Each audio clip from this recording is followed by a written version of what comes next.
அருட்பெருஞ்சோதி அருட்பெருஞ்சோதி தனிப்பெரும் கருணை அருட்பெருஞ்சோதி. எல்லா உயிர்களும் இன்புற்று வாழ்க, வள்ளல் மலரடி வாழ்க வாழ்க, கொல்லா வருதம் குவளை எல்லாம் ஓங்குக, நல்லோர் நினைத்த நலம் பெறுக, நன்றி நினைத்த எல்லோரும் வாழ்க இசைந்து.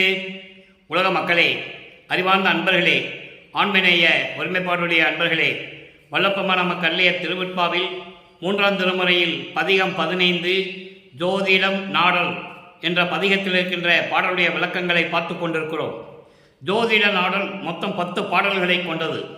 ஒவ்வொரு பாடலிலும் நமது பிள்ளை பெருமானவர்கள் இறைவனை எப்படி வர்ணனை செய்கிறார் என்பதையும், எப்படி உருவகப்படுத்துகிறார் என்பதையும், சமயங்களும் மதங்களும் மார்க்கங்களும் சூழ்ந்திருந்த காலகட்டங்களில் நமது பிள்ளை பெருமானவர்களும் எப்படியெல்லாம் இறைவனை வணங்கினார் என்பதையும், சமயங்களிலும் மதங்களிலும் மார்க்கங்களில் பற்று கொண்டு எப்படியெல்லாம் இருந்தார் என்பதையும், ஒவ்வொரு முறையும் திருவொற்றியூர் போகும்போது இறைவனை எப்படி பார்த்து அருளை பெற வேண்டும் என்ற ஒரு நிலையில் இருந்து கொண்டிருந்தார் என்பதையும், அதன் பிறகு எதுவுமே இறைவனுடைய அருளை கிடைக்காமல் மனம் துயரப்பட்டு துன்பப்பட்டு உலகியலிலே இருப்பது போல ஒரு ஜோதிடருக்கு போய் ஜோதிடம் பார்க்க செல்கிறார். அந்த நிலையை தான் இப்போ நம்ம பார்த்து கொண்டிருக்கிறோம். ஜோதிடம் பார்ப்பதற்காக சென்று கொண்டிருந்த போது அந்த ஜோதிடரிடம் எப்படியெல்லாம் இறைவனை பற்றி கூறுகிறார் என்பதையும், அதன் மூலம் உலக மக்களுக்கு எப்படியெல்லாம் தெரிவிக்கிறார் என்பதையும் ஒவ்வொரு பாடலிலும் ஒவ்வொரு விதமாக நாம் பார்த்து கொண்டிருக்கிறோம். அந்த வகையில் இன்று நாம் பார்க்க வேண்டிய பாடல் பதிகம் 15 ஜோதிட நாடல் 2வது பாடல்.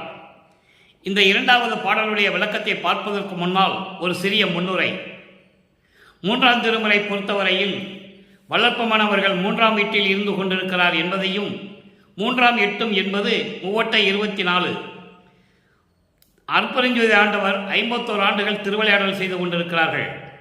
இந்த 51 ஆண்டுகளை 8 குறித்து ஒவ்வொரு 8 ஆண்டுகளுக்குள் எப்படி தன் மகனுக்கு அருளை கொடுக்கிறார் என்பதையும் ஒவ்வொரு பதிகம் மூலமாக நாம் பார்த்து கொண்டிருக்கிறோம்.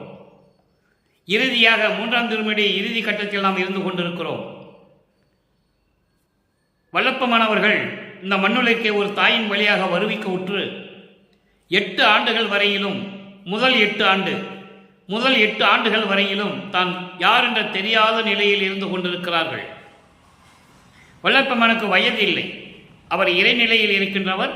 ஒரு மறைப்பு நிலையில் இருந்து கொண்டு அருட்பெருஞ்சோதி ஆண்டவர் தன் மகனை இந்த மண்ணுலைக்கு வருவிக்க செய்து திருவிளையாடல் செய்து கொண்டிருக்கிறார்.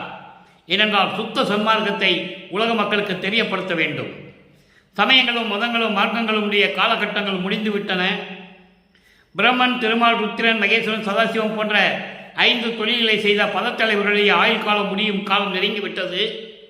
அதன் பிறகு இந்த பிரபஞ்சத்தை உருவாக்குவதற்கு ஒரு மகன் வேண்டும். அதற்காக ஒரு மகனை உருவாக்கி செல்வப்பிள்ளை என்று பெயரிட்டு வளர்த்து கொண்டிருக்கிறார். அந்த மகனை, அந்த செல்வப்பிள்ளையை சுத்த சன்மார்க்கத்தை கையில் கொடுத்து இந்த பிரபஞ்சத்தில் இயக்க வேண்டும் என்பதற்காகவே இந்த மண்ணுலகில் உலகியல் வாழ்க்கையில் ஒரு பெற்றோர்களின் ஒரு ஆணும் பெண்ணும் கூடிய அந்த வாழ்க்கையில், இந்த உலக வாழ்க்கையில் பற்று கொண்டு இருப்பதாக உலக மக்களுக்கு தெரியப்படுத்த வேண்டும் என்பதற்காகவே ஒரு தாயின் வழியாக இந்த மண்ணுலைக்கு வருவிக்க செய்தார் அருட்பெருஞ்சோதி ஆண்டவர். அப்போ 8 ஆண்டுகள் வரையிலும் தான் யார் என்ற தெரியாத நிலையில் இருந்த பொழுது 9வது ஆண்டிலே வந்து மகனை ஆட்கொள்கிறார் அருட்பெருஞ்சோதி ஆண்டவர். ஆட்கொண்டாரை தவிர வேற எந்த விதமான அருளையும் அவர் கொடுக்கவில்லை. அப்போ அந்த நிலையில் இருக்கும்போது நமது பிள்ளை பெருமானவர்களுக்கு சுத்த சன்மார்க்கத்தை பற்றியும் தெரியாது. அப்போ மதங்களும் சமயங்களும் மார்க்கங்களும் சூழ்ந்திருந்த காலகட்டங்களில் அந்த மறைப்பு நிலை இருக்கின்ற சூழ்நிலையில் இறைவனை பார்ப்பதற்காக திருவொற்றியூரில் இருக்கின்ற தியாகராஜ பெருமான் இறைவன் என்ற நிலையில் இருந்து கொண்டு திருவொற்றியூர் சென்று கொண்டிருக்கிறார்கள்.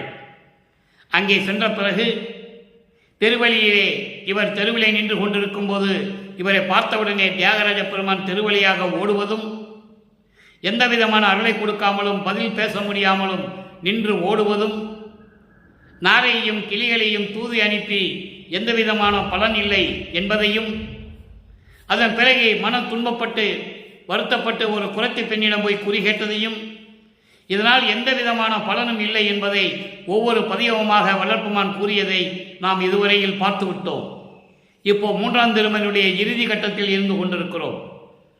அப்போ இறுதியாக ஜோதிடம் பார்ப்பதற்காக ஜோதிடம் கற்ற ஒருவரிடம் சென்று கொண்டிருக்கிறார்.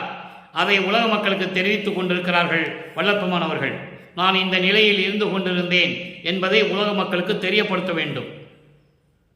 அந்த நிலையில் இருக்கும்போது இன்று நாம் பார்க்க வேண்டிய 2வது பாடலுடைய விளக்கத்தை பார்க்க போகிறோம். நன்றாக கவனியுங்கள்.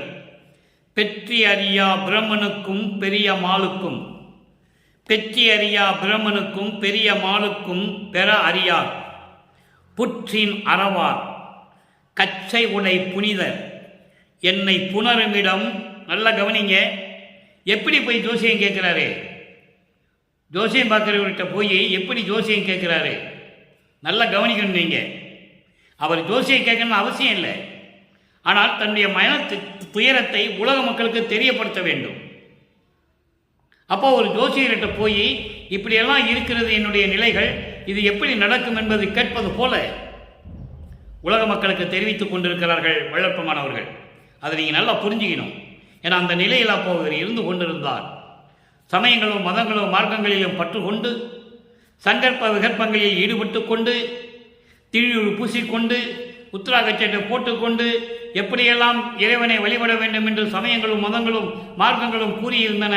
அப்படியெல்லாம் நடந்து கொண்டும் இருந்து கொண்டிருந்தார் என்பது உண்மை. திருவருட்பாவில் நாம் கண்ட உண்மை. அதை தான் பார்த்து கொண்டிருக்கிறோம். அதன் பிறகு நிலைகள் மாறும்போது சமரச சுத்த சன்மார்க்கத்தை பெற்ற பிறகு இறைவன் அருட்பெருஞ்சோதி ஆண்டவர் என்பதையும் அந்த இறைவனிடம் எப்படியெல்லாம் அருளை பெற்றுக் கொண்டார் என்பதையும் இறுதியில் அவர் எப்படி இறைவன் ஆனார் என்பதையும் உலக மக்களுக்கு தெரியப்படுத்த வேண்டும் என்பதற்காகவே திருவருட்பாவை நமக்கு அருளியிருக்கிறார்கள். நம்மளை எல்லாம் படித்து காத்து கொண்டிருக்கின்ற அருட்பெருஞ்சோதி ஆண்டவராகிய வல்லற்பமானவர்கள். இப்போ அந்த ஜோசியர்களை போய் என்ன கேட்கிறார் பாருங்க. என்னை புணருமிடம், அதாவது திருவொற்றியில் இருக்கின்ற இறைவன் என்னை புணருமிடம் தெற்றி மணிக்கால் விளங்கும் தில்லை சிற்றம்பலமோ அன்றி இந்த ஒற்றி நகரோ. நல்லா கவனிக்கணும். நீங்க ஒற்றி நகரோ ஜோதிடம் பார்த்து உரைப்பீர் புரிநூல் உத்தமரே. புரிநூல் உத்தமரே என்பது பூநூல் அழிந்த ஜோதிடம் நன்று கற்று தெரிந்து கொண்ட உத்தமராகிய நீங்கள் இந்த ஜோதிடத்தை பார்த்து நீங்கள் உண்மையை சொல்ல வேண்டும் என்று சொல்லி இந்த பாடலை நமக்கு அருளியிருக்கிறார்கள். இப்போ இந்த பாடலுக்கு பதவுரை பாருங்க. பெற்றி அறியா பிரம்மனுக்கும், பெற்றி அறியா என்பது ஒரு தகுதி இல்லாத, மாண்பு இல்லாத, எந்த விதமான மெஞ்ஞானமும் இல்லாத பிரம்மனுக்கும் திருமாலுக்கும் காண கிடைக்காத இறைவன் பெற அறியார். காண கிடைக்காத இறைவன். அப்போ பிரம்மனும் திருமாலும் இறைவனை பார்க்க முடியவில்லை என்பதை தெள்ள தெளிவாக திருவருட்பாவில் நாம் பார்த்ததை ஏற்கனவே பல விளக்கங்களிலே நான் கூறியிருக்கிறேன். இருந்தாலும் இன்றும் இந்த ஒரு வரிக்காக இதிலே சொல்லப்பட்டதற்காக ஒரு விளக்கம். பெற்றறியா பிரம்மனுக்கும் பெரிய மாலுக்கும் பெற அறியாத இறைவன். நான்முகத்தோனும் திரு நெடுமாலும் மெஞ்ஞானம் என்னும் வான்முக கண்கொண்டு காணாமல் தன் உருமாறியும் தேன்முக கொன்றை முடியும் செந்தாமரை சேவடியும் ஊன்முக கண்கொண்டு காணாமல் தேடி நின்றார் சற்று உணர்விலரே. இந்த வரிக்கு அந்த பாடல் விளக்கம். பிரம்மனும் திருமாலும் அவர்களுக்கு மெஞ்ஞானம் இல்லை. அதான் இங்கே சொல்றாரு. பெற்றி அறியா என்பதை மெஞ்ஞானம் இல்லாதவர்கள். ஞானம் உண்டு, மெஞ்ஞானம் இல்லை என்பதை தெளிவாக இங்கு கூறியிருக்கிறார்கள். பெற்றறியா என்பது மெஞ்ஞானம் என்னும் மான்முக கண்கொண்டு காணாமல் தன் உருமாறியும் இறைவனுடைய முடியையும் அடியையும் பார்க்க முடியாமல் உருமாறுகிறார்கள். பிரமன் அன்னப்பறவையாகவும் திருமால் பன்றியாகவும் உருவெடுத்து பிரமன் மேலே செல்லுகிறான், திருமால் கீழே செல்லுகிறான். மண்ணை இயர்ந்து கொண்டு சொல்லுவார், இடர்ந்து கொண்டு என்று சொல்லுவார். மண்ணை தோண்டிக்கொண்டு பன்றியாக உருவம் எடுத்து கீழே செல்லுகிறார். பார்க்க முடியவில்லை. தேன்முக கொன்றை முடியும், தேன் சொரிகின்ற கொன்றை மலர் சூடிய அந்த முடியையும் செந்தாமரை போன்று சிவந்த திருவடிகளையும் காண முடியாமல் ஊன்முக கண் கொண்டு காணாமல் அவங்க உடம்புல மெஞ்ஞானம் என்ன ஒரு கண்ணு இல்லை. விஞ்ஞானம் இல்லை உங்களுக்கு. அது இருந்தால் கூட இப்படியெல்லாம் போய் கூட தங்களுடைய உடம்பில் இருக்கின்ற அந்த கண்ணை கூட கண் வைத்து கூட அந்த திருவடியை பார்க்க முடியவில்லை. இறைவனை எப்படி பார்க்க வேண்டும் என்ற உணர்வு கூட அவங்களுக்கு இல்லை என்று சொல்லுகிறார். இறைவனை பார்த்து அடிய முடியும் பார்க்க வேண்டும் என்று வணங்கி இருந்தால் போற்றி இருந்தால் இறைவனை காட்டியிருப்பார். ஆணவம் கொண்டு தாங்கள் தான் பெரியவர்கள் என்ற ஆணவத்தினால், இத்தனைக்கும் பிரம்மனும் திருமாலும் அருப்பஞ்சோதி ஆண்டவரால் உருவாக்கப்பட்டவர்கள். சமயங்களும் மதங்களும் ஆதி சிவன் என்று கூறின. பரவாயில்லை, கூறிக்கொள்ளட்டும். ஆதி சிவனுக்கு சமயங்களையும் மதங்களையும் சார்ந்தவன். ஆனால் அருப்பஞ்சோதி ஆண்டவர் அப்படி அல்ல. அந்த நிலையில் இருந்து கொண்டு இறைவனுடைய திருவடியும் முடியையும் பார்க்காமல் நின்று கொண்டிருக்கிறார்கள் என்பதை இங்கே ஒரே வரியில் கூறுகிறார். பெற்றி அறியா பிரம்மனுக்கும் திருமாலுக்கும் பெற அறியார். அப்படிப்பட்ட இறைவன் புற்றின் அறவார். புத்துக்குள்ள இருக்கிற பாம்புகளை எடுத்து அந்த கழுத்தில் போட்டுக்கிட்டவர் புற்றின் அறவார். பாம்புகளை அணிகலனாக அணிந்து கொண்டவர், கச்சை உடை புனிதர், கந்த துணியை கட்டி கொண்டிருக்கின்றவன். அதான் சொல்லுவார், ஒரு பாடலில் சொல்லுவார் வெள்ளப்பமானவர்கள், தோழியிடம் சொல்லுவது போல சொல்லும்போது அவனுக்கு உடுக்கிறதுக்கு உடை இல்லை, கந்த துணியை கட்டி கொண்டிருக்கிறான். திங்கிறதுக்கு சோறு இல்லை, பிச்சை எடுத்துக் கொண்டிருக்கிறான். கழுத்திலே சுடுகாட்டிலே போய் எரிந்த உடல்களினுடைய மண்டை ஓடுகளை எடுத்து மாலையாக சூடிக்கொண்டிருக்கிறான். அப்படிப்பட்டவனையா காதலிக்கிறாய் என்று ஒரு தாய் சொல்லுவது போல, மகளிடம் ஒரு தாய் சொல்லுவது போல பாடலை எல்லாம் நமக்கு அருளி இருக்கிறார்கள். அந்த விளக்கங்களை எல்லாம் நாம் பார்த்திருக்கிறோம். அப்படிப்பட்ட இறைவன் என்னை புணரும் இடம், என்னை கலந்து கொள்ளுவதற்காக தேர்ந்தெடுக்கப்பட்ட இடம் மதில் சுவர் சூழ்ந்த, அழகான மதில் சுவர்கள் சூழ்ந்த தில்லையிலா அல்லது திருவொற்றியூரிலா என்பதை நீ ஜோதிடம் பார்த்து சொல்ல வேண்டும். பூநூல் அணிந்த உத்தமரே, ஜோதிடம் பார்த்து உண்மையை சொல்லுங்கள் என்று சொல்லி இந்த பாடலை நமக்கு அருளி இருக்கிறார்கள். இந்த நிலையில் இருந்து கொண்டிருந்த போது இந்த பாடலின் மூலம் உலக மக்களுக்கு தெரிவிக்கிறார். உலக மக்களே, நான் இந்த வன்னிலுக்கு வருவிக்க உற்று 9 ஆண்டுகள் வரையிலும் நான் எந்த நிலையில் இருந்தேன் என்று எனக்கு தெரியாது. அதன் பிறகு இறைவனுடைய திருவிளையாடல் என்று நான் தெரிந்து கொண்டேன். என்னை ஆட்கொண்டு மறைப்பு நிலையை கொடுத்து விட்டு சென்று விட்டார்கள். எனக்கு எந்த நிலையும் தெரியாது. இந்த நிலையில் தியாகராஜனை பார்ப்பதற்காக நான் திருவொற்றியூர் சென்றபோது என்னை பார்த்து ஓடுவதும், எனக்கு எந்த விதமான அருளை கொடுக்காமல் இருப்பதும், காட்சி கொடுப்பதும், இப்படியே இருந்து கொண்டிருந்த நிலையில் இருந்து கொண்டிருக்கும் போதுதான் அவர் என்னை கலந்து கொள்ளக்கூடிய இடம் திருவொற்றியூரா இல்லை தில்லையில் இருக்கின்ற சிற்றம்பலமா என்று எனக்கு தெரியவில்லை என்ற நிலையில் இருந்தபோது நான் ஜோதிடம் பார்ப்பதற்காக சென்று கொண்டிருந்தேன். ஒரு பூணூல் போட்ட உத்தமரிடம் போய் ஜோதிடம் கேட்டேன் என்று உலக மக்களுக்கு தெரிவிக்கிறார். இது பாட்டுடைய நிலை. இப்போ இந்த பாட்டுடைய விளக்கம் பாருங்க. அதாவது மாண்பு இல்லாத, தகுதி இல்லாத, மெஞ்ஞானம் இல்லாத பிரம்மனும் திருமாலுக்கும் கிடைக்க முடியாத, பார்க்க முடியாத இறைவன் பாம்புகளை கழுத்திலே அணிகலனாக அணிந்து கொண்ட இறைவன், அதாவது கச்சை உடை என்பது கந்த துணியை கட்டி கொண்டிருக்கின்ற இறைவன். இப்படிப்பட்ட இறைவன் என்னை கலந்து கொள்ளுகின்ற இடம் மதில் சூழ்ந்த, அழகான மதில்கள் சூழ்ந்த தில்லை சிற்றம்பலத்திலா அல்லது திருவொற்றியூர் நகரிலா என்று எனக்கு தெரியவில்லை. இதை பார்த்து, ஏன்னா இறுதி கட்டத்துக்கு வந்து கொண்டிருக்கிறார்கள். சமயங்களையும் மதங்களையும் மார்க்கங்களையும் கடந்து வர வேண்டும். அதன் பிறகு தன் மகனுக்கு சுத்த சன்மார்க்கத்தை கொடுக்க வேண்டும் என்ற நிலை உருவாகி கொண்டிருக்கிறது. அதனால் இறுதி கட்டத்துக்கு வந்து கொண்டிருக்கிறார். சுத்த சன்மார்க்கத்துக்கு போகணும், உள்ள போகணும். அப்ப கேட்கிறார், இந்த நிலை எங்கே என்று எனக்கு தெரியவில்லை, பூநூல் அணிந்த உத்தமரே இதை பார்த்து சொல்லுங்கள் என்று சொல்லி இந்த பாடலை நமக்கு அருளி இருக்கிறார்கள். உலகிலே எப்படி ஒரு குடும்பத்திலே துன்பம் வரும்போதும் சரி, ஏதாவது பிரச்சனை வரும்போது சரி, பிள்ளைகளுக்கு திருமணமாக ஆகாத நிலையில் இருக்கும் போதும் இப்படியெல்லாம் ஜோதிடம் பார்க்க செல்லுவார்கள். அந்த உலகிலே இறந்ததனால், இறைவன் வருவிக்க செய்ததனால் உலக மக்களுக்கு நான் ஜோதிடம் பார்க்க சென்றேன் என்று சொல்லி இந்த பாடலின் மூலமாக தனது மன வருத்தத்தை, மன துயரத்தை உலக மக்களுக்கு தெரிவித்துக் கொண்டிருக்கிறார்கள் வள்ளற்பமானவர்கள்.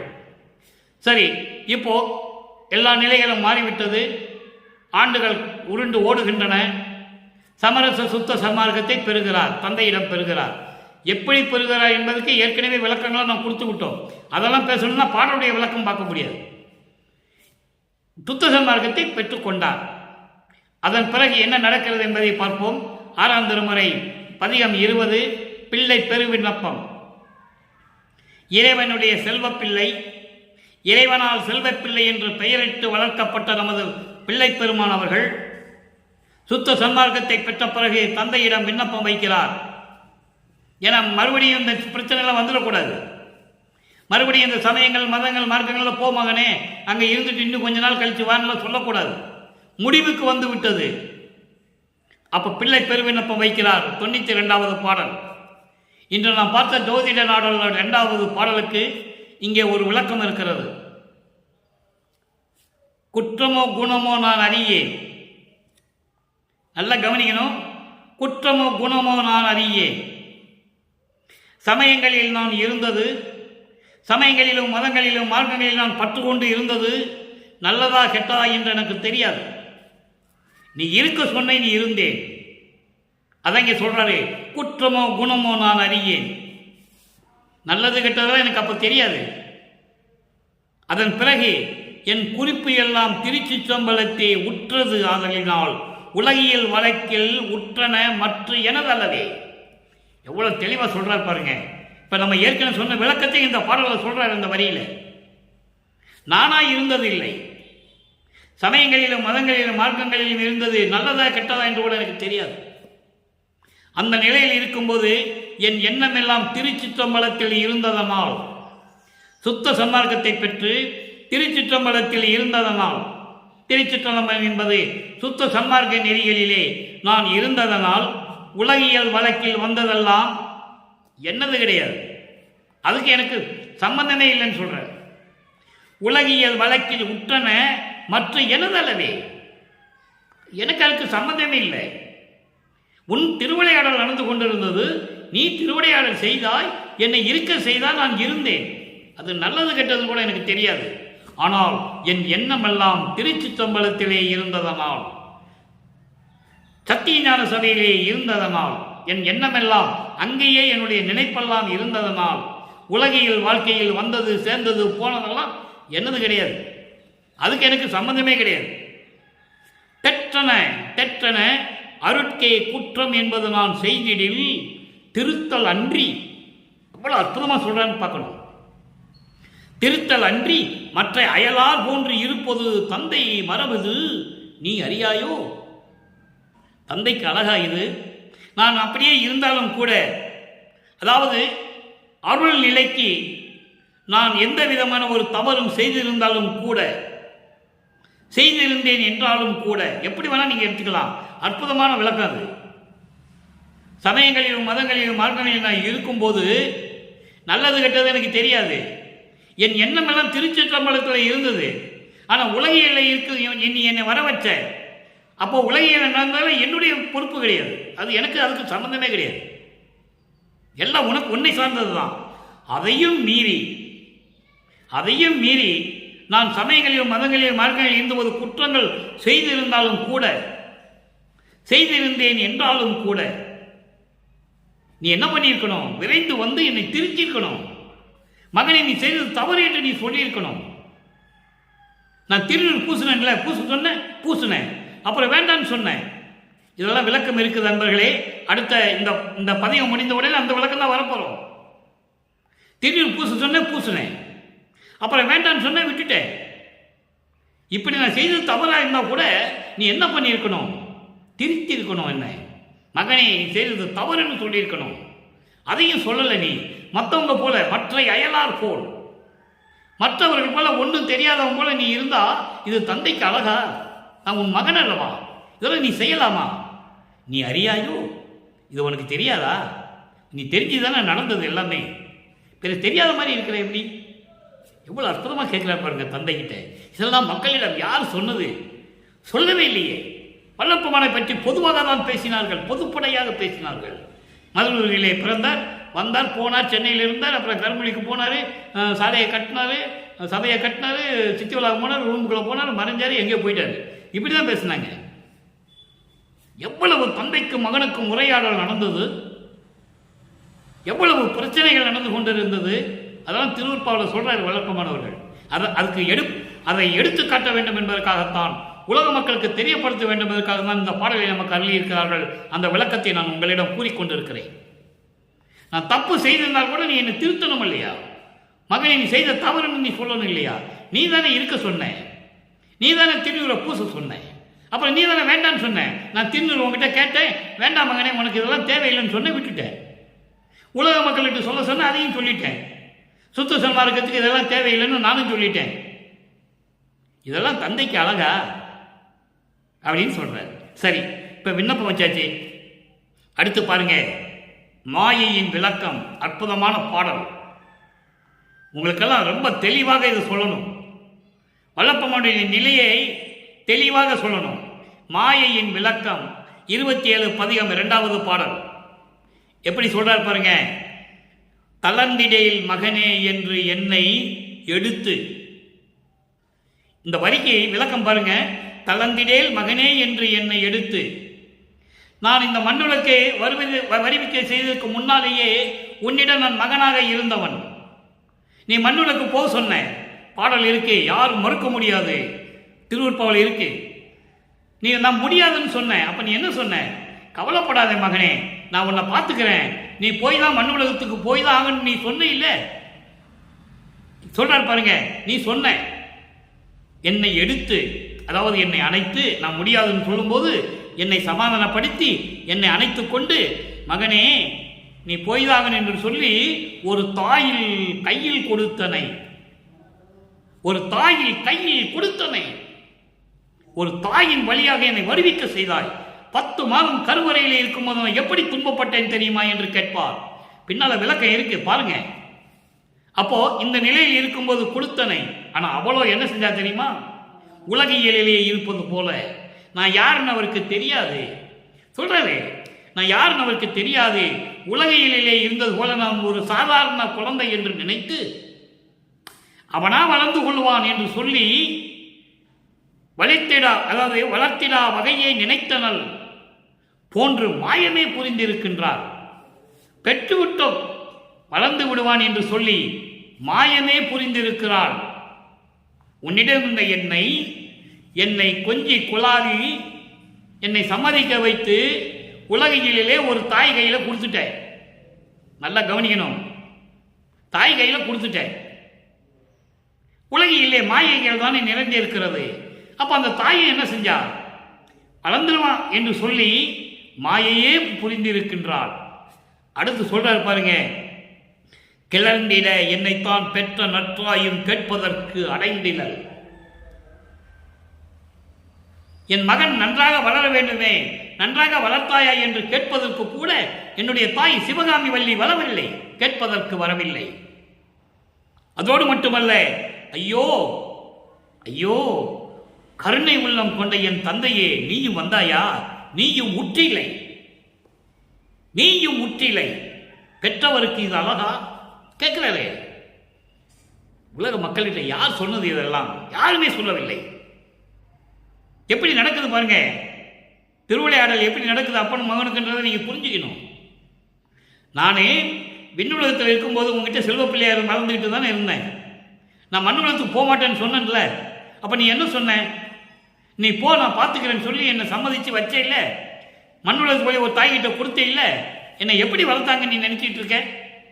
மாயையே புரிந்திருக்கின்றாள். இதை கேட்பதற்கு என்னை பெற்ற நற்றாயாகிய சிவகாமி வள்ளியும் வரவில்லை, கருணை உள்ளம் கொண்ட தந்தையாகிய நீயும் வரவில்லை. இது பெற்றவர்களுக்கு அழகா என்று கேட்கிறார். எவ்வளவு அற்புதமான பாடல் பாருங்க. சரி, இப்படிலாம் கேட்டார்ல. இப்ப என்ன நடக்குது பாருங்க. திருமுன் விண்ணப்பம். அப்பா முன்னால என்ன விண்ணப்பம் வைக்கிறாரு? அப்பா முன்னால விண்ணப்பம் வைக்கிறாரு. 2வது பாடல். அங்க அருளை பெற முடியாதுன்னு சொல்லுவாரு.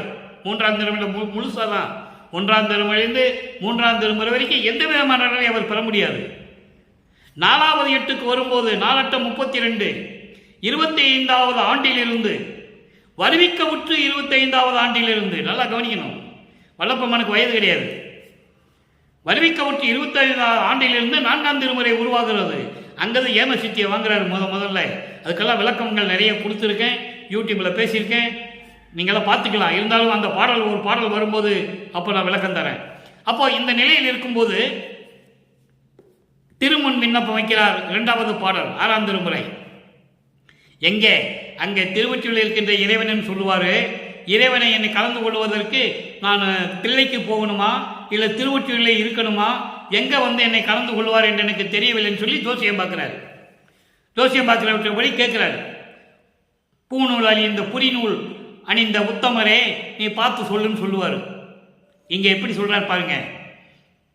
பொன்னின் மாமணி பொது நடம் புரிகின்ற புண்ணியா. இங்கே இந்த கழுத்தில் பாம்பு அணிந்து கொண்டவர், கங்கையை அணிந்து கொண்டவர், இந்த கதையெல்லாம் அங்கே வராது. சுத்த சன்மார்க்க தலைவன், புண்ணியவன், அருட்பெருஞ்சோதி ஆண்டவர் இப்படி தான் வரும். ஏன்னா சுத்த சன்மார்க்கத்தை பெற்ற இறைவன். பொன்னின் மாமணி பொது நடம் புரிகின்ற புண்ணியா, பொன் போன்று ஒளிர்ந்து கொண்டிருக்கின்ற திருச்சிற்றம்பலத்திலே அருள் நடனம் செய்து கொண்டிருக்கின்ற சுத்த சன்மார்க்க தலைவனை, அருட்பெருஞ்சோதியே, கனிந்து ஓங்கி மண்ணும் வாழையின் பழசுவை என பத்தர் மனத்து உள்ளே தித்திப்போய். சுத்த சன்மார்க்கத்தை சேர்ந்த சாதுக்கள், சுத்த சன்மார்க்கத்தை சேர்ந்த இல்லற வாழ்க்கையிலே இருக்கின்ற அன்பர்கள் கொலையும் புலையும் தவிர்த்து ஜீவகானிய ஒழுக்கத்தோடு இருந்து கொண்டு உயிர் நேயம் கொண்ட, உயிர் இறக்கம் கொண்ட அன்பர்கள் அவர்களுடைய உள்ளத்திலே கனிந்து, நல்ல கனிந்து வாழைப்பழம் போல அந்த சுவை, வாழைப்பழம் சுவை போல இனித்து கொண்டிருக்கின்ற இறைவனே என்று சொல்லுகிறார்.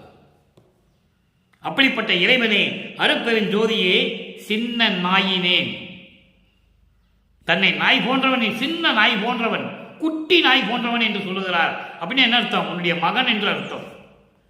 உன்னுடைய மகன், இந்த மகனுடைய விண்ணப்பத்தை செவியில் கேட்டு எனக்கு அருள் செய்தல் வேண்டும், திருசெவி சேர்த்து அருள் செய்யல் வேண்டும். இன்னும் எப்படி அருளை கொடுக்கணுமா? இன்ன என்னுடைய தேகம் நல்ல ஒளி பெறும் இயல் உரு கொள்ளுமாறே. நான் சொல்றது நல்லா கேளு. சத்தியஞான சபையில் இருக்கின்ற இறைவனே, அருட்பெருஞ்சோதியே, சுத்த சன்மார்க்கத்தை சேர்ந்த சாதுக்களின் உள்ளத்தில் ஒளிர்ந்து கொண்டு ஒளி வீசி கொண்டிருக்கின்ற இறைவனே, நான் உன்னுடைய மகன், சின்ன குட்டி மகன். நான் சொல்லுவதை காதில் கேட்டு எனக்கு அருள் செய்ய வேண்டும். என்ன அருளை கொடுக்க வேண்டும் கேட்கிறாரே. இன்ன இன்ன என்னுடைய தேகம் நல்ல ஒளி பெறும் இயல் உரு கொள்ளுமாறே. உன்னாலே இந்த மண்ணுக்கு வருவிக்க உற்று. இன்ன என்னுடைய தேகம் என்பதற்கு பொருள் சுத்த சன்மார்க்க விளக்கம். உன்னாலே இந்த மண்ணுக்கு வருவிக்க உற்று இந்த உடம்பை பெற்றுக்கொண்டேன், இந்த தேகத்தை பெற்றுக்கொண்டேன். உலகையிலே இருக்கின்றவர்கள் பிறந்துவிட்டால் அந்த தேகம் அழியக்கூடியது. உன்னாலே நான் வருவிக்க உற்றேன், நானும் இந்த தேகத்தை பெற்றுக்கொண்டேன். உனது சம்மதத்தோடும் பெற்றுக்கொண்டேன். ஆனால் இந்த தேகம் இப்படிப்பட்ட தேகம், இன்ன என்பது இப்படிப்பட்டது. இப்படிப்பட்ட இந்த தேகத்தை, இந்த உடம்பை என்ன பண்ணணுமா? நல்ல ஒளி பெறும் இயல் உரு என்பது இயற்கையின் விளக்கத்தின் அடிப்படையில் உண்டான உனக்கு இருக்கின்ற அந்த முத்தேகத்தையும் எனக்கு கொடுக்க வேண்டும். இயல் உரு என்பது முத்தேகம், சுத்த தேகம், புராண தேகம், ஞான தேகம், ஒளி வீசக்கூடிய. உன்னாலே இந்த மண்ணுலைக்கு வந்து இந்த உடம்பை எடுத்துக்கொண்டேன், இந்த உடம்பை பெற்றுக்கொண்டேன். ஏன்னா வல்லபெருமான் ஒவ்வொரு யுகத்திலும் இருந்தவர். அவருக்கு அழிகிற உடம்பு அல்ல. ஆனால் உலகியலில் இருக்க வேண்டும் என்பதற்காகவே ஒரு தாயின் வழியாக வருவிக்க செய்தாய். அதனால் இந்த உடம்பை நான் பெற்றுக்கொண்டேன், உண்மைதான். ஆனால் இந்த உடம்பு எப்படி ஆகணும்? நல்ல ஒளி வீசக்கூடிய அருள் வடிவம் கொண்ட உன்னுடைய முத்தேகம், அதான் இயற்கை உண்மையின் விளக்கத்தின் அடிப்படையில் உண்டான உன்னுடைய முத்தேகத்தை எனக்கு கொடுக்க வேண்டும் என்று கேட்கிறார். முத்தேகத்தை கொடுக்க வேண்டும், உரு கொள்ளுமாறே, எனக்கு முத்தேகம் அடையுமாறு நீ அருளை கொடுக்க வேண்டும் என்று சொல்லுகிறார். சரி, சொல்லிட்டார்ல, அருளை கொடுக்கணும்ல. அருளை கொடுத்ததும் உலக மக்களுக்கு சொல்லணும்ல. அடுத்த பதியத்தில் சொல்ற அருட்பா என்பது அன்பர்களே சாதாரண வெறும் பாடல் மட்டுமல்ல. பிரபஞ்சத்தின் உண்மையை கூறக்கூடிய அற்புதமான அருள் நிறைந்த பாடல்கள். யாரும் எந்த புராணத்திலையும் எந்த இதிகாசத்திலையும் எல்லாம் கிடையாது, நீங்கள் பார்க்க முடியாது. போட்டி போட்டினா பாடியிருப்பாங்க, அது வேற விஷயம். இப்போ பாருங்க, இப்போ முத்தேகத்தை கொடுக்கணும்னு சொல்லிட்டாரு, கேட்டாரு. இப்போ மகனுக்கு தந்தை கொடுக்கணும், கொடுத்து தான் ஆகணும், வேற வழி இல்லை. அடுத்து சொல்ற பாருங்க, பதிகத்திலே 34வது பதிகம், இறை எளிமையை வியத்தல். நான் எங்கள் அப்பாட்ட இப்படியெல்லாம் கேட்டேன், அந்த கடவுள் எனக்கு கொடுத்ததை எப்படிப்பட்டது என்பதை நீங்கள் அறிந்து கொள்ளுங்கள் என்று சொல்லி இந்த பதிகத்தை எழுதியிருக்கிறார்கள். 2வது பாடல் அங்கே கேட்கிறாரு, இங்க கொடுத்தது சொல்றாரு, நல்லா கவனிக்கணும். நீங்க சாகாத கல்வியிலே, அதாவது சுத்த சன்மார்க்கத்தை பெற்ற பிறகுதான் சாகாத கல்வி அவருக்கு கிடைக்குது. அதுக்கு முன்னாடி ஏமசித்தியை வாங்கிட்டாரு. 4ஆம் திருமுறையில் இருக்கும்போதே 20 பருவிக்க விட்டு 25 இல்லைன்னா 26 ஆண்டுகளிலே ஏமசித்தி வாங்கிட்டாரு. ஒரு கணிப்பு, திருவிற்பாவலை கூறப்பட்ட ஒரு கணிப்பு. ஏமசித்திக்கு அப்புறம் தான் சாகா கல்வி. அதான் சொல்லுவாரு, ஏமசித்தி சாகா கல்வி தத்துவங்களை நிகரம் செய்தல்னா தத்துவங்களை கடப்பது. அப்புறம் கடவுள் நிலை அறிந்து அம்மையமாதல், அந்த நிலைகள்லாம் உருவாகும். இப்போ சாகா கல்வியிலே தலை காட்டி கொடுத்தீர், சாகாத கல்வியை எனக்கு கொடுத்து அதன் அடிப்படையிலே எனக்கு சாகா தலையை கொடுத்தீர். சாகா தலை என்பது ஞான தேகம். முத்தேகத்தை சொல்லணும்ல, இங்கே ஞான தேகத்தை முதல் வரியில சொல்றாரு. அதுக்கப்புறம் தடையறியா கால் காட்டி தரம் பரவம் அளித்தீர். கால் என்பது வேகாக்கால், வேகாக்கால் என்பது பிரவண தேகம். 2வது தேகம் பிரவண தேகம். அப்போ எந்த விதமான தடையும் இல்லாமல், எந்த விதமான எதிர்ப்பும் இல்லாமல் எனக்கு சாகா கல்வியை கொடுத்து சாகா தலையையும் கொடுத்தீர், ஞான தேகத்தையும் கொடுத்தீர். இப்ப வேகா காலையும் கொடுத்து பிரவண தேகத்தையும் கொடுத்து விட்டீர். அடுத்து பாருங்க, மா காதல் உடையவனா, உன்னிடம் மா காதல் கொண்டவனாக இருக்க செய்து, அளவு கடந்த பற்று உடையவனாக இருக்க செய்து, மனம் கனிவித்து என் மனதை இன்பமாக்கி பேரின்பமாக்கி அழியா வானமுது என்பது அருப்பெருஞ்சோதி. அழியாத வானமுது என்பது அழியாமல் இருக்கின்ற அருப்பெருஞ்சோதியை எனக்கு கொடுத்து, மெஞ்ஞானம் மருந்தும் கொடுத்து சொல்லிட்டார் பாருங்க. மெஞ்ஞானம், ஞானம் வேறு, மெஞ்ஞானம் வேறு. ஞானம் யார் வேணா வாங்கிக்கலாம். புத்தர்லேருந்து மகாவீரிலிருந்து யார் வேணா ஞானம் வாங்கியிருக்கலாம். மெஞ்ஞானம் யார் வாங்குறது? யாருமே வாங்க முடியாது. எல்லாமே கர்ம சித்தி யோக சித்தியில் சென்றவர்கள். அவருடைய கர்ம சித்தியில் இருக்கின்றவர்களுக்கு 3.25 வருடம் தான் அந்த சித்தி வேலை செய்யும். யோக சித்தியினவர்களுக்கு 108 வருஷம் தான் வேலை செய்யும், அதுக்கப்புறம் செய்யாது. அப்போ மெஞ்ஞானம் என்னும் அருளையும் கொடுத்து, மருந்து என்றால் அமுது, அருள், அப்படி மெஞ்ஞான அறிவையும் கொடுத்து உண்ண புரிந்தீர். நல்லா கவனிக்கணும். நீங்க உண புரிந்தீர்னா அருளை கொடுத்தீர், அருப்பெருஞ்சோதியை கொடுத்தீர், மெஞ்ஞானம் என்னும் அருளையும் கொடுத்து விட்டீர். போகாத புனல் சுத்த தேகம். முதல்ல ஞான தேகத்தை சொன்னாரு, பிரவண தேகத்தை சொன்னாரு, இப்ப சுத்த தேகத்தை சொல்றாரு. ஒவ்வொன்றுக்கும் என்னென்ன பலன் இருக்குன்னு சொல்றாரு. ஞான தேகத்தையும் பிரவண தேகத்தையும் பெற்றால்தான் அருப்பெருஞ்சோதியை வாங்க முடியும். அதன் பிறகு சுத்த தேகம் வருது. சுத்த தேகத்தாலே சுத்த உடம்பினலாம் புண்ணியரும் நன்னா அறிய பொதுநிலையும் தந்தீர். நன்னா அறியா, அடைய முடியாத நிலை சுத்த தேகம் அடைந்தவர்கள் உண்டு. நல்லா கவனிக்கணும். நீங்க பிரவண தேகம் ஞான தேகம் பெற முடியவில்லை யாராலையும். சுத்த தேகம் அடைந்தவர்கள் இந்த பிரபஞ்சத்தில் ஒரு சிலர் உண்டு என்பதை இங்கே குறிப்பிடுகிறார். நிறைய பேர் சொல்றாரு, அதுக்குள்ள நம்ம போக வேண்டாம், அதை பேசணும்னா நமக்கு நேரம் பத்தாது. சுத்த தேகம் பெற்றவர்களும் அப்படிப்பட்ட புண்ணியவர்களும் அடைய முடியாத நிலையை எனக்கு கொடுத்தீர். அவர்களால் கடவுள் நிலையை அடைய முடியாது. அப்படி 16வது நிலை சரியை கிரியை யோகம் ஞானம் என்ற 16 நிலைகளை கடந்த நிலையையும் எனக்கு கொடுத்து விட்டீர். அடுத்து சொல்றார் பாருங்க, நாகாதீவலும் நின்று ஏத்த வளர்க்கின்றீர். எவ்வளவு அற்புதமான வார்த்தை தெரியுமா? தேவர்களும் வானவர்களும் முத்தர்களும் சித்தர்களும் சத்தர்களும் சக்திகளும் எல்லாருமே என்னை வணங்கும்படி வளர்த்து கொண்டிருக்கிறீர்கள். அப்படின்னு என்ன அர்த்தம்? எல்லாரும் வளர்ப்பமனை வணங்குகின்றார்கள். இந்திரன் முதல், நாகாதிபன் என்பது இந்திரன், வானவர்கள் என்பது தேவர்கள், முத்தர்கள் முத்திகள் சித்தர்கள் சித்திகள் எல்லாருமே என்னை வணங்குகிறார்கள். அந்த நிலையில் இருந்து கொண்டு என்னை வளர்த்து கொண்டிருக்கிறீர்கள். எவ்வளவு அற்புதமான வார்த்தை. நடராஜரே நமக்கு நான் எது செய்வேனே. உடனே நடராஜரன்னே நீங்கள் சிதம்பரத்துக்கு போயிடக்கூடாது. நான் ஏற்கனவே ஒவ்வொரு நாளும் சொல்லிகிட்டு இருக்கேன். அதை நடராஜன் ஒன்று சிதம்பரம் தான். அப்படி கிடையாது. நடராஜன் என்பது அருப்பெருஞ்சோதி. அவங்க அந்த பேரை வச்சுக்கிட்டு இருக்கிறான். கர்ம சித்தியருடைய பேரை வச்சுக்கிட்டு இருக்காங்க நடராஜன். நடராஜன் வந்து அருப்பெருஞ்சோதி. நடனங்களுக்கெல்லாம் தலைவன் அருப்பெருஞ்சோதி. நடராஜரே நமக்கு நான் ஏது செய்வேனே. நான் என்ன செய்ய முடியும் சொல்லுங்க. சில பேர் இதையே சொல்லிட்டு இருக்கிறாங்க. இன்னும் வல்லப்பெருமான் அவர்கள் வருவிக்க உற்று 201 ஆண்டுகள் முடிந்து 202வது ஆண்டில் அடியெடுத்து வைத்திருக்கிறோம். சுத்த சன்மார்க்கம் பெற்று இறைவனாகி நம்மளை எல்லாம் படைத்து காத்து கொண்டிருக்கின்ற இறைவன் வல்லப்பெருமான் அவர்கள். நல்லா புரிஞ்சுக்கணும். நீங்க பொய்யான ஒரு கருத்தை பரப்பி நடராஜன் சிதம்பரத்தில் நடராஜனை போய் சும்மா ரோட்டில் விழுந்து புரண்டு அழுதாருன்னா சொல்லுவாங்க. நடராஜன் அருப்பெருஞ்சோதி. அவங்க வச்சுக்கிட்டாங்க நடராஜன். அதான் வித்தியாசம். ஏன் நீங்க நடராஜரை போய் கும்பிடும்போது அருப்பெருஞ்சோதி மகாமந்திரம் சொல்லி பாருங்களேன். சொல்ல முடியுமா உங்களால? சிதம்பரத்தில் போய் இப்போ எப்படி ஒன்றாக முடியும்? இல்லை. சிவன் கோயிலில் போய் சிவன் கோயிலையோ விஷ்ணு கோயிலில் போய் அருப்பெருஞ்சோதி மகாமந்திரம் சொல்லுங்க.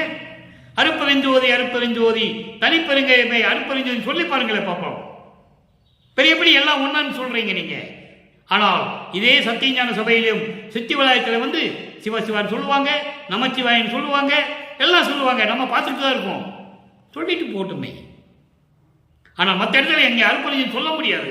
இது தனித்தலைமை, தனி பெரும்பதி அருப்பெருஞ்சோதி ஆண்டவர் என்பதை இங்கே நமக்கு சொல்லியிருக்கிறார். அதனால தான் அந்த வார்த்தையை உபயோகப்படுத்துகிறார். மக்களுக்கு விலக்கி விளங்க வேண்டும். விலக்கி யாராவது என்றாவது ஒரு நாள் விலக்கி சொல்லுவார்கள் என்ற காரணத்தில்தான் இங்கே நடராஜர் என்ற பெயரை வல்லப்பெருமான் இங்கே அருளி இருக்கிறார்கள். அதை நீங்க புரிஞ்சுக்கணும். நடராஜன் அருப்பெருஞ்சோதி ஆண்டவர் அவர் பேர் அது. அங்க அது வேற பேரு நடராஜன் வச்சுக்கிட்டாங்க. வச்சுட்டு போட்டோம், தவறு இல்லை. அடுத்து 51வது பதிகம் பெறா பேரு 2வது பாடல்.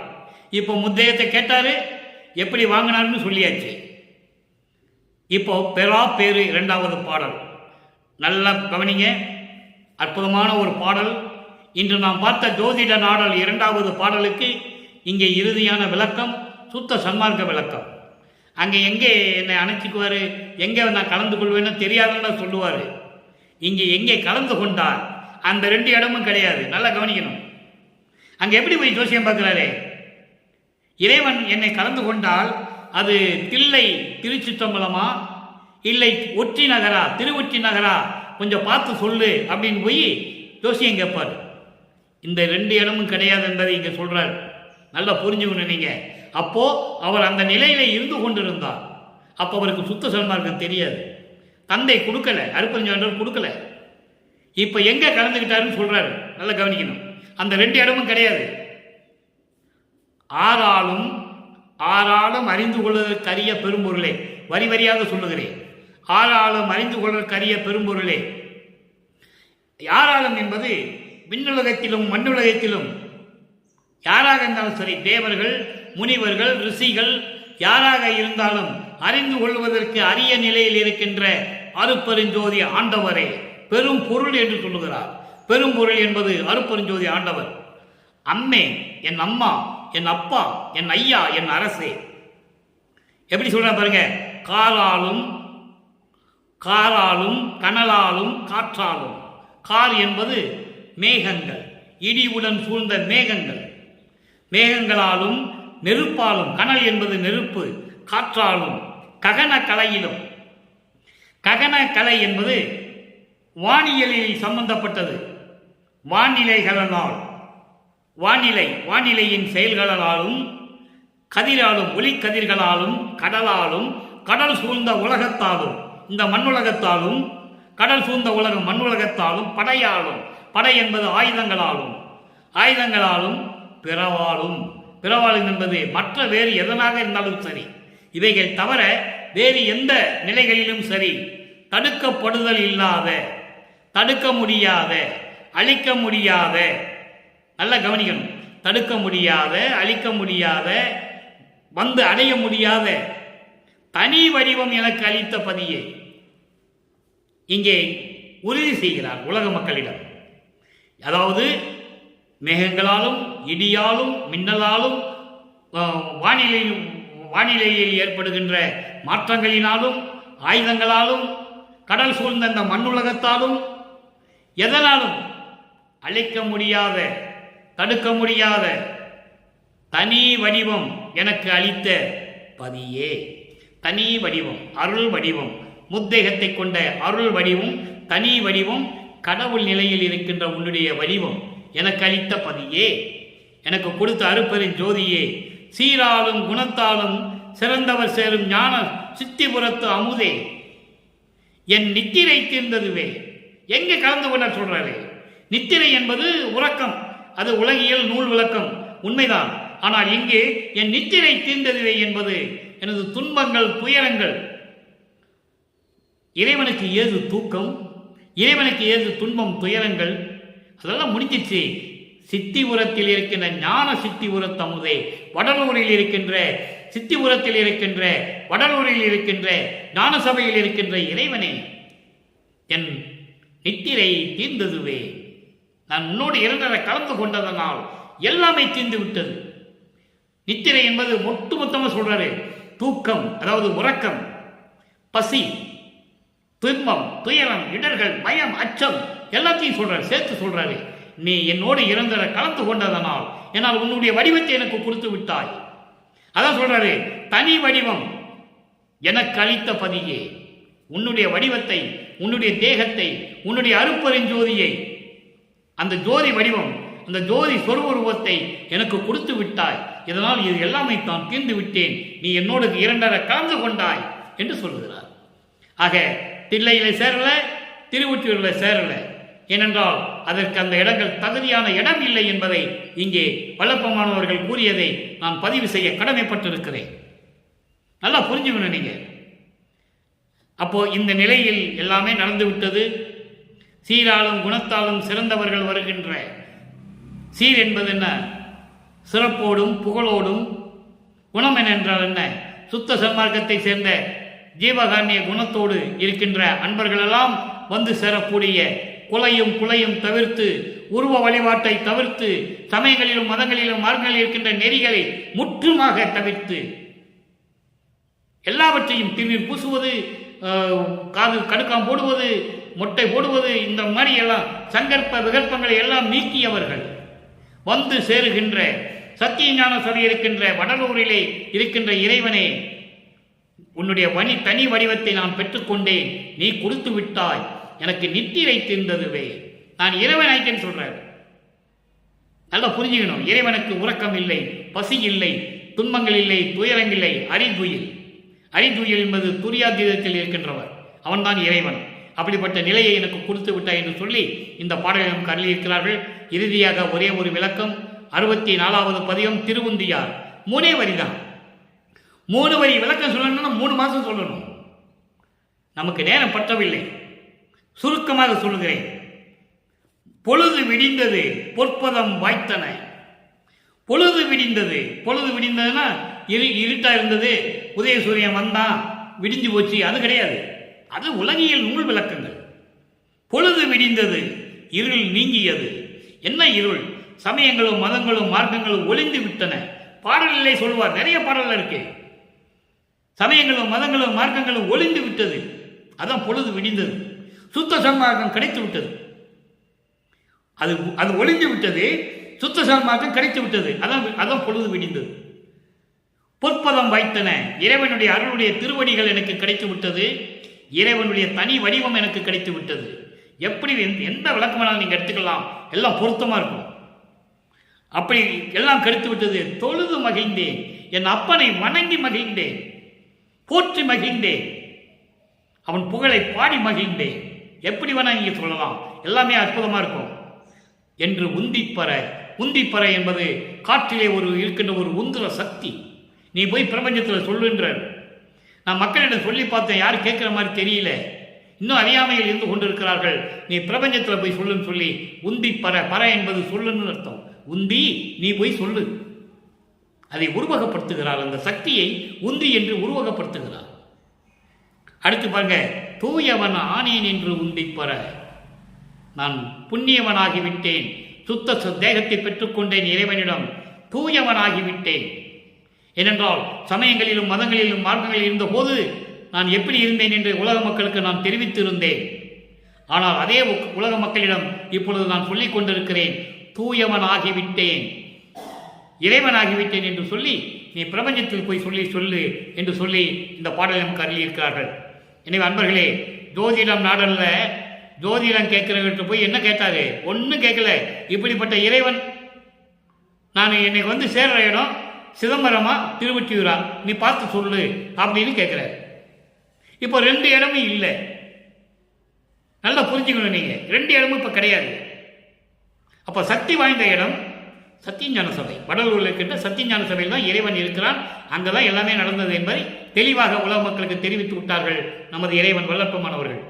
எனவே அன்பர்களே, நீங்களும் சுத்த சன்மார்க்கத்தில் சேர்ந்து சமயங்களையும் மதங்களையும் மார்க்கங்களையும் எல்லாம் விட்டு ஒழித்து சுத்த சன்மார்க்கத்தை பெற்றுக்கொண்டு கொலையும் புலையும் தவிர்த்து சங்கற்ப விகற்பங்களில் ஈடுபடாமல் ஒளி தீபத்தை வழிபட்டு நீங்கள் இறைவனுடைய எல்லார்களையும் பெற்றுக்கொண்டு இந்த வையகத்திலே வாழ்வாங்கு வாழ வேண்டும், நோயற்ற வாழ்வில் நீங்கள் நீடூழி வாழ வேண்டும் என்று இறைவனுடைய தயவாலையும் கருணையாலையும் வேண்டிக் கொண்டு இந்த வள்ளலார் ஊழியன் விடைபெறுகிறேன். மீண்டும் நாளை சந்திப்போம்.